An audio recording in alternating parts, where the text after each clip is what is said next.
आज हम बात करेंगे डेनियल सेल की। किसकी बात करेंगे?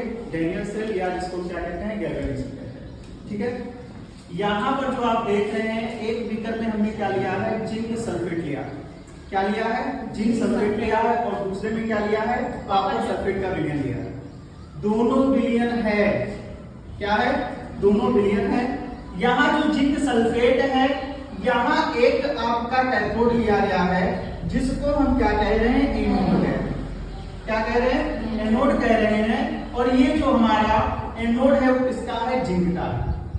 तो यहाँ जो एनोड हमारा है वो क्या कर रहा है, यानी Zn2+ को क्या कर रहा है, लगातार इस लिक्विड में डाल रहा है। ठीक है, अब चूंकि ये आप देख रहे हैं, ये जो हमारा है इसे हमने क्या कहा, बीकर कहा।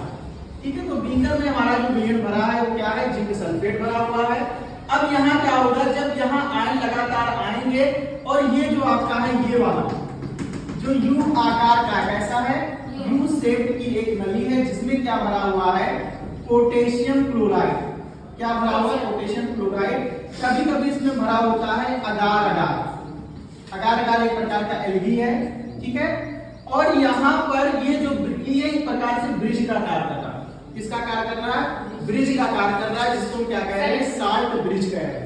ठीक है, अब ये देख रहे हैं, जब हमने इस बीकर को और इस बीकर को एक साथ जोड़ा, तो जोड़ने के लिए हमें किसकी जरूरत पड़ी? एक साल्ट ब्रिज की जरूरत पड़ी। अब जब ये साल्ट ब्रिज जुड़ जाएगा तो इसमें जहां पर भी आयन की कमी होगी, मान लीजिए इस इधर आयन की कमी हो रही है, तो ये क्या करेगा, उसको बैलेंस करेगा। यहाँ अगर मान लीजिए ज्यादा हो रहा है आयन, तो क्या करेगा, बैलेंस करके इधर भेज देगा।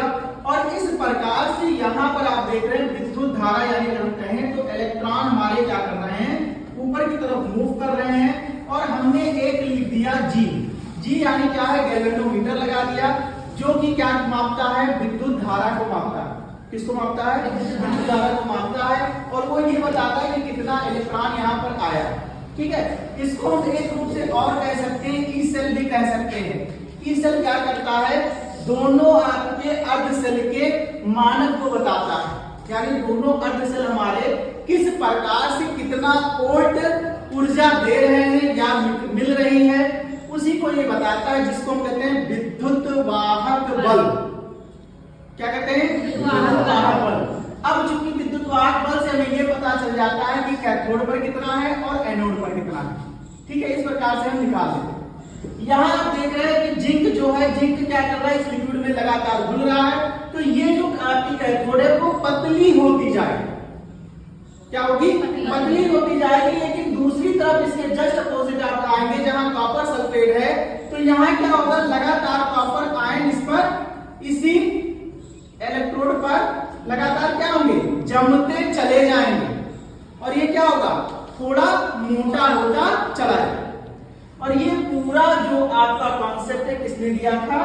डेनियल ने दिया था।